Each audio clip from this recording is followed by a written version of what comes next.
ایسی چیز بنائی ہے کہ جس کو فی احسن تقویم کہا، اور خلقنا الانسان فی احسن تقویم کا جو مصداق ہے وہ احسن تقویم سورت محمدی ہے، کہ جس پر خود خالق کو جل وعلا بھی اس پر اپنی صفت تخلیق کی تحسین کرتا ہے اور داد فرماتا ہے کہ اللہ احکم الحاکمین جل وعلا نے حضرت انسان بنایا اور اس کو اشرف المخلوقات بنایا، مگر اس کی تعریف میں کہیں تو یہ فرمایا کہ وہ عجول ہے، کہیں فرمایا وہ قطور ہے، کہیں فرمایا وہ ظلوم ہے، کہیں فرمایا وہ جہول ہے۔ اسی لیے مفسرین کو کہنا پڑا کہ اس کو احسن تقویم کیوں کہا، جس کے ان نقائص کی بھی نشاندہی کی۔ اسی پر علامہ خازن صاحب تفسیر خازن فرماتے ہیں کہ ہر انسان کو احسن تقویم پر نہیں کہا، کیونکہ ایک ظلوم، جہول اور قطور کو سامنے رکھ کے وہ کس طرح اسے احسن تقویم فرماتا۔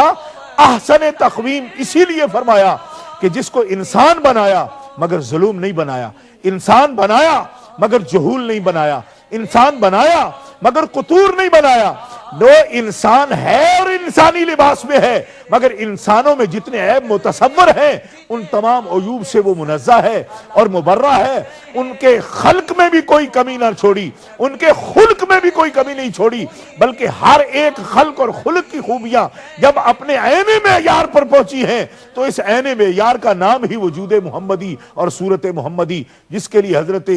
پیر میرے علی شاہ مجدد گولڑوی فرماتے ہیں اس صورت نو میں جان آکھاں کے جانے جہان آکھاں، سچ آکھاں تے رب دی شان آکھاں، جس شان تو شانہ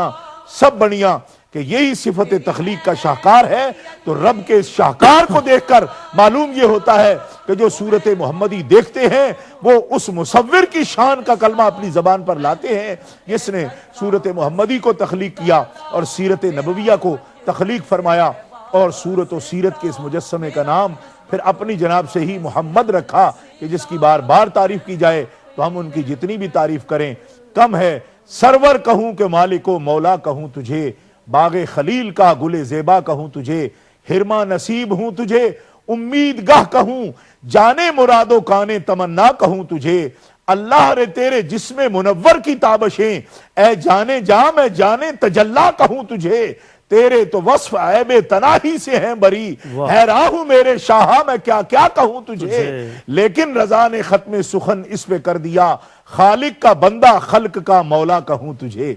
اب آئیے میں آپ کے سامنے ان تمہیدی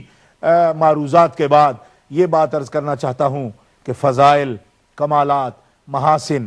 اور شانیں، ان کا معیار قرآن مقدس نے، احادیث نبویہ نے کن باتوں کو ٹھہرایا اور اس کی بنیاد کیا ہے؟ تو اللہ احکم الحاکمین جل وعلا نے فضیلت کی اور افضلیت کی اور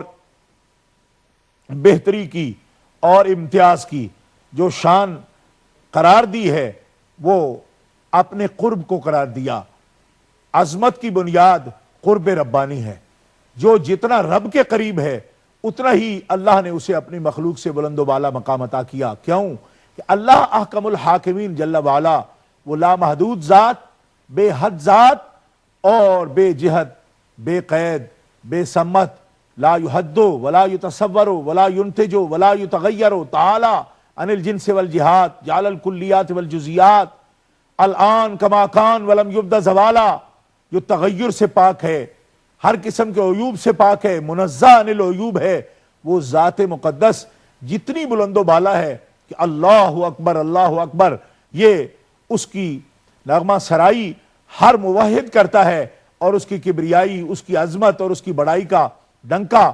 ہر مومن موحد کی پہچان ہے، وہ بجا رہا ہے۔ وہ ذات عظیم، وہ ذات مطلق، وہ ذات بے انتہا، ہر عیب سے پاک، جتنی بلند و بالا ہے، اور اس کا جو جتنے قریب ہے وہ اس کی مخلوق میں اتنا ہی زیادہ امتیاز رکھتا ہے۔ ہمارے آقا و مولا امام الانبیاء جناب محمد مصطفیٰ کو جب ہم کہتے ہیں کہ ہمارے حضور جان ہیں اللہ کی مخلوق کی، اور جان ہے وہ جہان کی، روح ہے وہ ساری کائنات کی، اور خلاصہ ہے وہ سب موجودات کا، تو یہ باتیں محض حسن خیال نہیں ہے، یہ باتیں محض عقیدت کا اظہار نہیں ہے، نہ یہ شعراء کی کوئی تعلیاں ہیں، اور نہ ہی ان کے یہ عقیدت کے اندر کوئی بلند بانگ وہ دعوے ہیں جن کی کوئی بنیاد نہیں. بنیاد اس کی اللہ کا قرب ہے، اللہ کے ہاں عزت ہے، اللہ کے ہاں وجاہت ہے، اللہ کے ہاں وہ شان ہے کہ رب تبارک و تعالیٰ نے شان اور مقام کے مقام اور مرتبہ کی بلندی کے جتنے بھی درجات جس نام سے رکھے ہیں وہ سب کے سب مراتب علیہ رب تبارک و تعالیٰ نے اپنے اسی عبد مکرم کو، جس کو عبد ہو کے خطاب سے احکم الحاکمین نے یاد فرمایا، سبحان الذی اسرا بعبدہ لیلا من المسجد الحرام الی المسجد الاقصی، اس عبد ہو کو جسے اپنا خاص عبد مکرم ٹھہرایا، ہر مرتبے کی انتہا اور ہر نعمت کا کمال اور ہر رتبے کا خاتم اسی ذات مقدس کو بنا کر جب یہ اعلان فرما دیا کہ مخلوق میں اور کائنات میں یہی ذات مقدس میرے سب سے قریب ہے، تو یہی بات اس کی دلیل بن گئی کہ محمد الرسول اللہ سے بڑھ کر کائنات میں نہ کوئی مکرم ہے، نہ کوئی معظم ہے، نہ کوئی محتشم ہے. کیوں کہ وہ ذات والا تبار جو ہر عزت کی خالق ہے، جب اس کے سب سے زیادہ قرب کا درجہ محمد رسول اللہ کو حاصل ہے تو وہ نبیوں کے بھی سردار ہیں، وہ رسولوں کے بھی قائد ہیں، وہ ملائکہ کے بھی استاد ہیں، اور وہ ساری کائنات کے پیشوا ہیں، رہبر و رہنما ہیں. تلک الرسل فضلنا بعضهم علی بعض منهم من کلم اللہ ورفع بعضهم درجات. کہ یہ رسول اعظام کی جماعت ہے، ان میں سے کچھ وہ ہیں کہ جن کو اللہ نے براہ راست کلام کا شرف بخشا، تو ان سے اللہ حکم الحاکمین جل وعلا نے کلام فرمایا، ورفع بعضهم درجات. اور ان میں سے کچھ وہ ہیں کہ اس سے بھی بلند شانیں ان کو عطا فرما دی گئیں. اب اس سے بلند شان کیا ہو سکتی ہے کہ اللہ احکم الحاکمین جل وعلا بے جہت، بے قید، بے صورت، بے جسم، وہ ذات مقدس کہ جس کے لیے کوئی قید، کوئی حد، کوئی جہت، کوئی سمت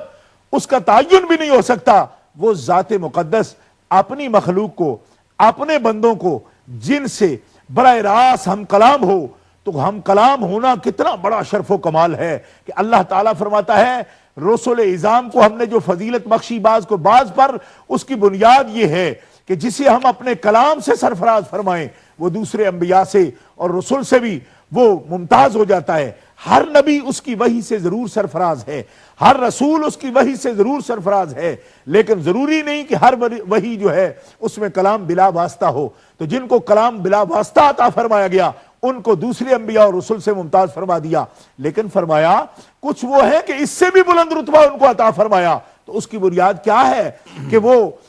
ہم کلام ہونے والوں سے بھی بلند مقام حاصل کر گئے. تو اس کی تشریح بھی قرآن مقدس کرتا ہے کہ جن کو کلام سے بھی بڑا اعزاز و شرف بخش دیا گیا اور ان کو اس سے زیادہ عزت عطا فرمائی گئی، وہ کون ہیں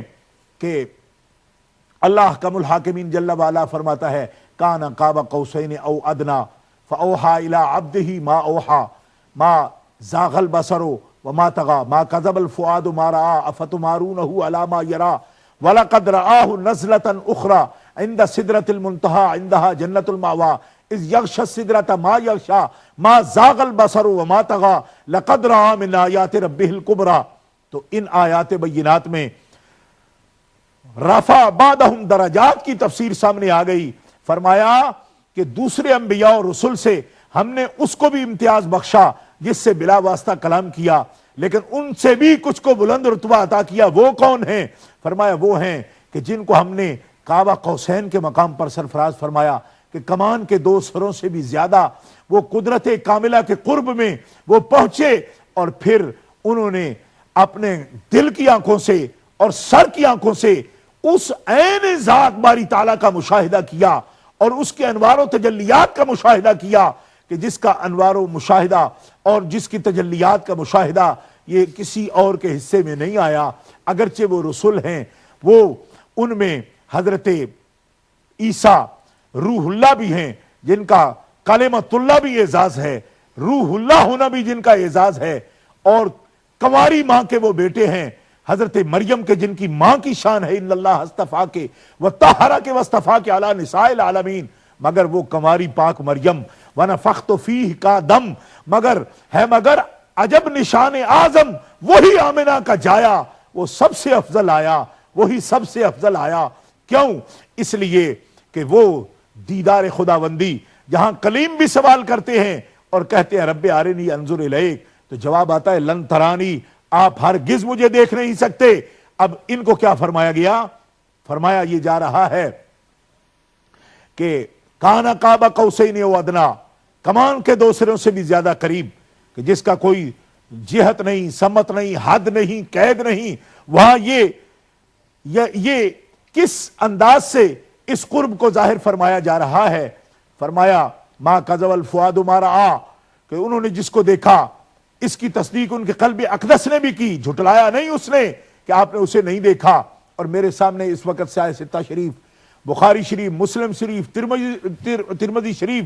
ابن ماجہ، ابو داؤد، سب کتابیں میرے سامنے موجود ہیں۔ احادیث مقدسہ میں یہ مفہوم اور یہ الفاظ موجود ہیں کہ پوچھا گیا یا رسول اللہ صلی اللہ علیہ وسلم، کیا آپ نے اپنے رب کی ذات پاک کا مشاہدہ فرمایا، اپنے رب کو دیکھا؟ تو رسول اللہ صلی اللہ علیہ وسلم نے فرمایا ہاں نعم رأیت ربی فی احسن صورہ، میں نے اپنے رب کو بڑی اچھی صورت میں دیکھا۔ پھر فرمایا رأیت نوراً، میں نے رب کے نور کو دیکھا، میں نے اس کا مشاہدہ کیا ہے۔ تو رسول اللہ صلی اللہ تعالی علیہ وسلم کے جتنے بھی اعزازات ہیں اور جتنے بھی کمالات ہیں، اس کی بنیاد اللہ کا قرب ہے، خدا کی محبوبیت کی شان ہے کہ ساری مخلوق پیدا ہی اس لیے کی گئی کہ وہ خدا کی معرفت حاصل کرے، مگر رسول اللہ وہ ہیں کہ جن کے لیے اللہ کا قرآن یہ اعلان فرماتا ہے هو الذی ارسل رسولہ بالہدی ودین الحق لیظہرہ علی الدین کلہ، کہ خالق کائنات کون ہے؟ وہ ہے کہ جس نے ہدایت کے ساتھ رسول معظم جناب محمد رسول اللہ کو مبعوث فرمایا۔ مطلب کیا نکلا اس آیت کا؟ کہ آیت کا مطلب یہ ہے کہ ساری کائنات معرفت خداوندی کے لیے پیدا کی گئی ہے، اور محبوب وہ ہے کہ جن کی ذات کے ساتھ خود خالق کائنات اپنا تعارف کرواتا ہے۔ تو جو رب کی بھی پہچان بن کے آئے وہ ہیں محمد الرسول اللہ، اور جو رب کا عین ذات باری تعالیٰ کا مشاہدہ اپنے سر کی آنکھوں سے جاگتے ہوئے کریں، یہ اعلان ہے اس بات کا کہ وہ رسول معظم ہے، وہ رسول محتشم ہے، وہ افضل الخلق ہے، اور وہ اولین و آخرین کا تاجدار ہے، اور وہی ہے جس کے سر رسولوں کی قیادت کا تاج ہے، وہی ہے جس کے سر نبیوں کی سیادت کا تاج ہے، اور وہی ہے جس کے سر ختم نبوت کا تاج ہے۔ کیوں؟ کہ جب اس قدر قرب کسی کو حاصل ہوا نہیں ہے تو جو سب سے زیادہ رب کے قریب ہوا تو عزت بھی اسی کی زیادہ، عظمت بھی اسی کی زیادہ، افضلیت بھی اسی کی